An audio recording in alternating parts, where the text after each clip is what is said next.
Être frappé au visage et éjecté. Aujourd'hui, il a accepté de se confier. Il est évidemment très affecté. C'est Mathieu Boisseau et Lou Cricorian qui l'ont rencontré pour nous. Il a risqué sa vie pour sauver celle des autres. Franck, 49 ans, est l'homme au scooter.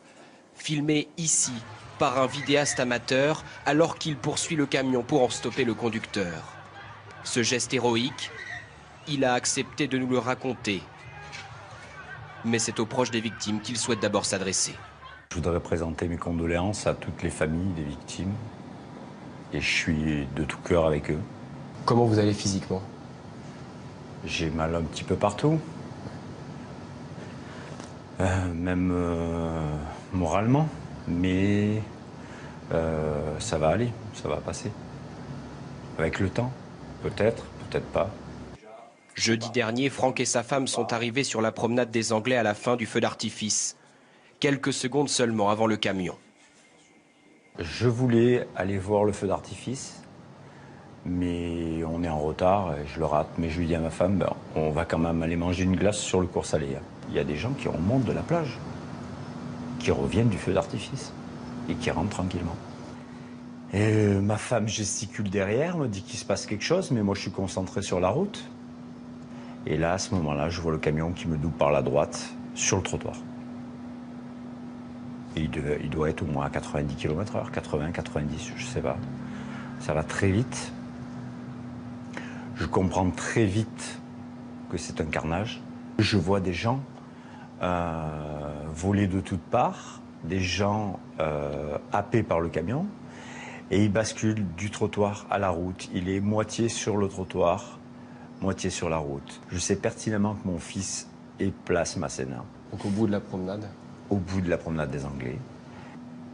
Et là, je le prends en chasse, avec ma femme derrière moi. La suite a été filmée. Franck vient de déposer sa femme et rattrape le camion. Il tombe, mais se relève, court et quelques secondes plus tard, réussit à s'accrocher lorsque le poids lourd roule plus doucement. Je veux absolument aller à la cabine. Pour lui tourner le volant, pour arrêter, pour faire basculer le camion. Je veux aller à la cabine. Et là, je frappe de toutes mes forces. Je frappe sa tête, sa tête, sa tête, son corps, sa tête. Je frappe. Je frappe, voilà. Et je veux le sortir de la cabine. J'arrive pas à le sortir de la cabine. Je suis face à face avec lui. La vitre est ouverte? Oui. Il a une arme à la main. J'ai l'impression qu'il est en train de recharger son pistolet. Ça marche pas. Il me tire dessus, mais ça marche pas.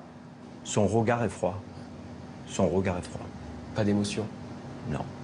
À un moment, il me met un coup de pistolet sur la tête. Je redescends du marchepied du camion et je remonte aussitôt et je refrappe, je refrappe, je refrappe.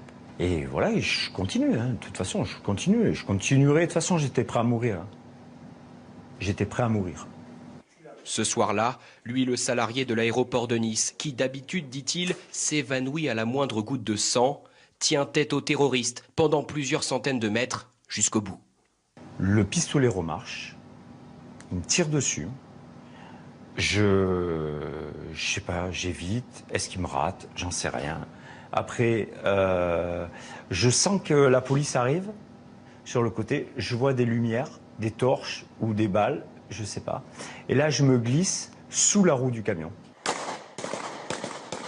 Le conducteur du camion est finalement stoppé par les tirs de 3 policiers.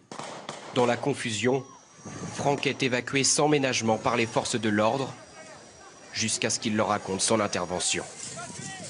Est-ce que vous pensez que ça a aidé à arrêter le camion?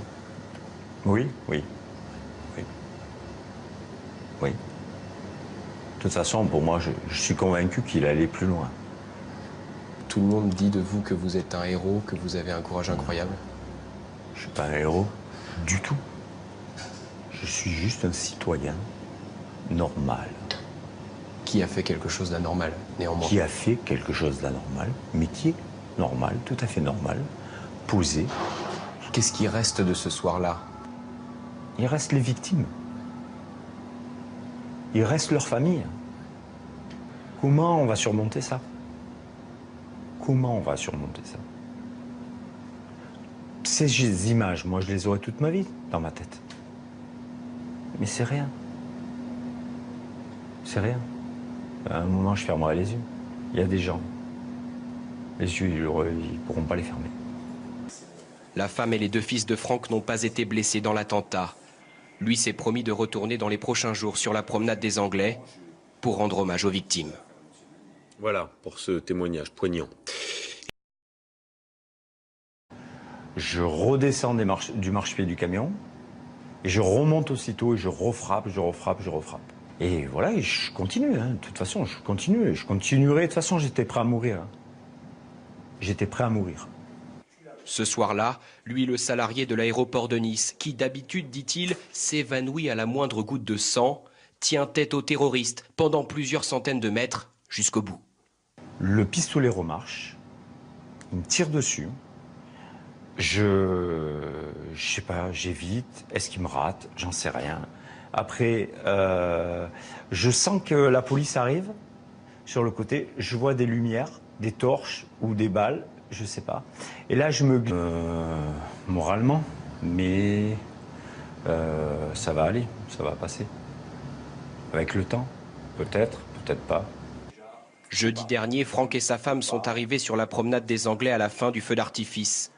Quelques secondes seulement avant le camion.